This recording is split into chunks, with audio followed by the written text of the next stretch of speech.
Bonjour chers auditeurs, bonjour chers spectateurs, bonjour chers amis confinés, bonjour cher public festivalier de cette édition spéciale virtuelle de ce bel événement qui est Souffleur d'avenir organisé tous les ans par la ville de Biot. Je vous remercie. Je vous propose au travers de cette vidéo de partager avec vous ma vision en toute humilité. Disons le point de vue d'une naturopathe, accompagnatrice en santé naturelle. Une vidéo sur l'immunité, plus particulièrement sur l'immunité en rapport avec la crise sanitaire traversée en ce printemps 2020. Mon nom est Delphine Lacroix et vous vous en doutez bien si cette conférence s'intitule « L'avenir est à l'immunité ». Alors ça sonne bien, mais c'est pas si facile à dire que ça. Essayez, vous verrez. Donc l'avenir est à l'immunité, c'est en faisant bien les mots. Tout d'abord, notion de neuro-endo-immunologie. En effet, l'immunité est notre bouclier contre les intrus, les virus, les bactéries. Attention, toutes les bactéries ne sont pas nos ennemis. Je parle ici de la prolifération de bactéries pathogènes. Ou encore, notre immunité va entrer en jeu dans la gestion de toute formation anarchique. Par exemple, comme une tumeur, y compris bénigne. En effet, dans tous les cas, notre organisme va devoir s'adapter pour sa survie à un organisme qui lui-même va tout faire pour survivre. Ce mécanisme d'adaptation est en lui-même un stress, y compris s'il est positif, ça reste un stress.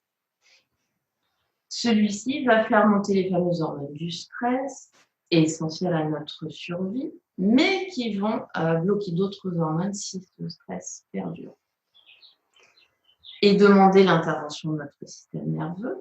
Or, là encore, pour gérer ce stress endogène, c'est-à-dire inhérent, intérieur, le système immunitaire va être également sollicité. Ça fait du boulot, beaucoup de boulot. Vous voyez dans ce tout premier point que l'on peut faire un pont entre système immunitaire, système endocrinien et système nerveux. Ainsi qu'il s'agit d'une crise sanitaire, gérer une tentative d'intrusion potentielle nuisible, par exemple, d'une crise de nerfs, avoir des difficultés à trouver des réponses adaptées à une situation subie ou à une situation d'urgence, un gros stress, nous sommes, ou d'un changement hormonal, par exemple au cours du cycle féminin. Ces trois systèmes vont intervenir dans la gestion de la crise et ils ont intérêt à ce que l'on ait bien pris soin d'eux auparavant pour pouvoir donner les réponses les plus justes au cours de leur mission. Donc, on doit les aider, c'est ça que ça veut dire. On parle bien ici du cœur de la mission du naturopathe, c'est-à-dire de la prévention. Disons, de l'entretien du terrain de la personne pour que celle-ci ait la vitalité nécessaire pour réagir et s'adapter. Je reviendrai évidemment plus tard sur les moyens de prévention qui se trouvent dans la mallette du naturopathe par le biais de petits conseils sympathiques et avisés. J'ai envie de faire référence ici à un important naturopathe français qui se nomme Christian Brun et qui fait partie de ceux qui parle de neuro-endo-immunologie, avec ce fantastique ouvrage qu'il a écrit sur le sujet Stress et immunologie, les réponses naturopathiques. Bon, ce livre fait partie de mes bibles professionnelles, 427 pages, j'adore. Alors, quid du confinement et du sacré coco? D'un côté, il est évident que nous devons respecter les mesures de distance et d'hygiène. À ce sujet, je tiens à dire que, pour ma part, je suis absolument ravie que ce virus fasse une belle piqûre de rappel sur des mesures d'hygiène qui devraient être normalement pratiquées. Voilà, se laver les mains régulièrement, tousser dans son coude, avoir un mouchoir à usage unique, le jeter dans un espace fermé. Bon, tout ça, c'est du bon sens, hein. Mais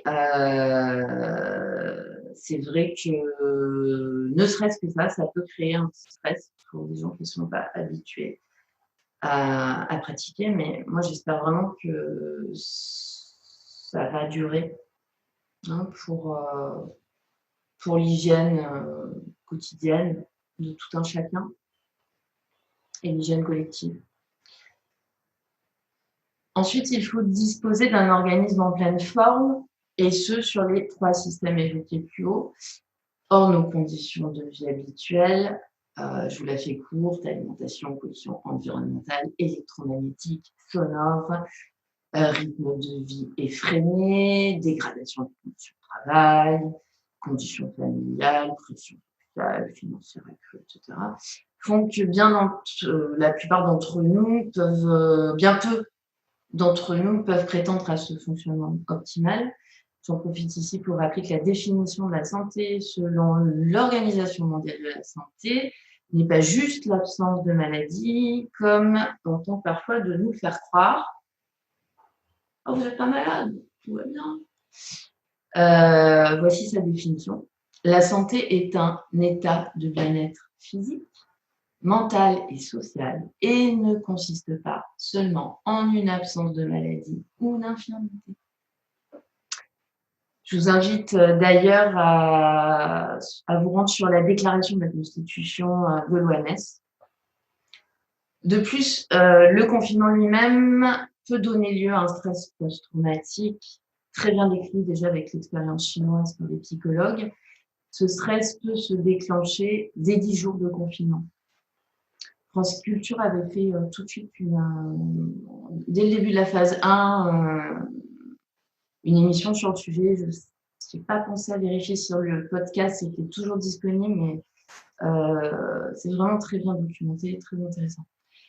Ainsi, même si tout le monde ne déclenchera pas de stress post-traumatique, encore heureux, on voit néanmoins qu'un nouvel élément vient s'ajouter dans la balance et va devoir être géré par notre système neuro-endo-immunitaire. Enfin, le moment tant attendu du déconfinement, par certains et redouté par d'autres, parce qu'il va falloir se réadapter, pourrait bien nous réserver quelques surprises. Tout notre organisme, tout notre être aura dû fournir d'énormes efforts d'adaptation dans une période fort courte et devra faire de nouveau des efforts dans le sens contraire, enfin progressivement, enfin on ne sait pas trop comment pour l'instant. C'est donc avec un organisme potentiellement fragilisé, voire même épuisé, en tout cas chamboulé, ça c'est sûr, que nous allons nous déconfiner. Quid de notre système immunitaire et de ses partenaires? Nombre d'entre nous auront été au contact d'un très petit nombre de personnes pendant des semaines durant. Et soudain, maintes agressions vont refaire surface. Et là, on a grand intérêt d'être un peu pour l'aventure. Quant à ceux qui ont continué à travailler avec masque, etc., au contact des publics, connaîtront sûrement une phase de grosse fatigue, d'où le titre de cette conférence, l'avenir est à l'immunité. Donc, de la prévention avant toute chose. Là, c'est le moment de nous rappeler cette phrase si puissante et lourde de sens de notre cher Louis Pasteur. Le microbe n'est rien, le terrain est tout. Que vous ayez un terrain fragilisé sous dominante de stress psycho-émotionnel, ou plutôt sous dominante de fragilité infectieuse, ORL, cystite à répétition, dysbiose intestinale, ou encore plutôt sous dominante hormonale, pic d'hypo ou d'hyperglycémie, de syndrome prémenstruel épuisant. C'est bien en chouchoutant au mieux votre terrain en fonction de qui vous êtes que vous lui permettrez au mieux de poursuivre son effort d'adaptation. Pour cela, certaines mesures hygiéno-diététiques aideront plus certains. D'autres seront plus aidés par une routine psychocorporelle. Les automassages sont extrêmement puissants pour cela. D'autres encore auront besoin d'une détox émotionnelle, comme couper les infos, les news, les réseaux sociaux, etc. Mais nous aurons tous intérêt à prendre les devants pour soutenir notre immunité chez nous.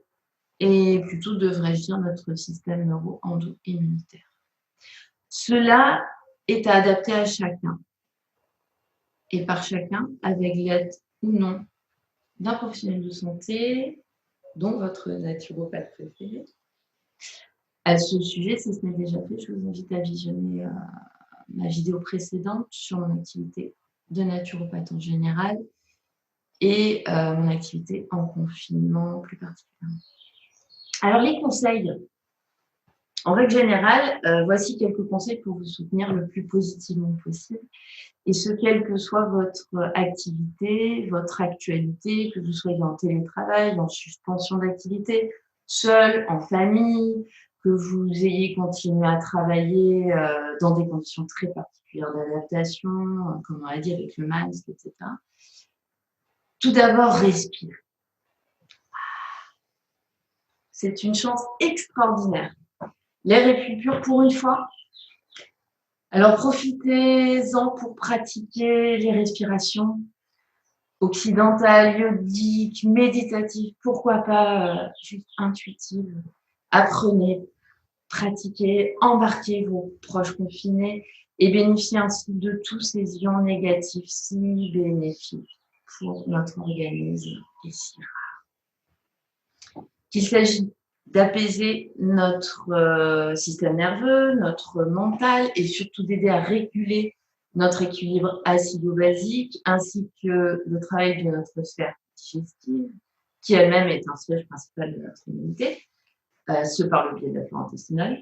J'incite vraiment, quitte à le répéter, c'est vraiment une grande opportunité de respirer en conscience et d'en obtenir les meilleurs effets. Votre système corps-esprit vous remercie par avance. Dans la foulée, profitez-en pour expérimenter des pratiques psychocorporelles, yoga de tout style, automassage douine, danser, chanter, dessiner, colorier, peut-être courir. Faites tout ce que votre instinct et votre créativité vous portent à tester ou à retrouver de votre enfant intérieur qui est là, toujours caché, parfois pas trop. Évidemment, pensez à votre alimentation saine, gourmande, toujours créative, expérimentez de nouveaux goûts, de nouvelles manières de le faire. Lancez-vous peut-être dans des assiettes végétariennes, végétaliennes, véganes, colorées, plus saines pour la planète et qui réjouiront cette fameuse triade magique neuro-endo-immunitaire. Faites appel aux plantes, notamment les champignons et les plantes dites adaptogènes qui vont moduler les stress et l'immunité. Les vitamines, la vitamine D, absolument nécessaire, hein, cette vitamine D, D3 plus particulièrement, bon, sauf si vous êtes confiné dans votre jardin, hein, vous prenez le soleil tous les jours, vous, petit chanceux.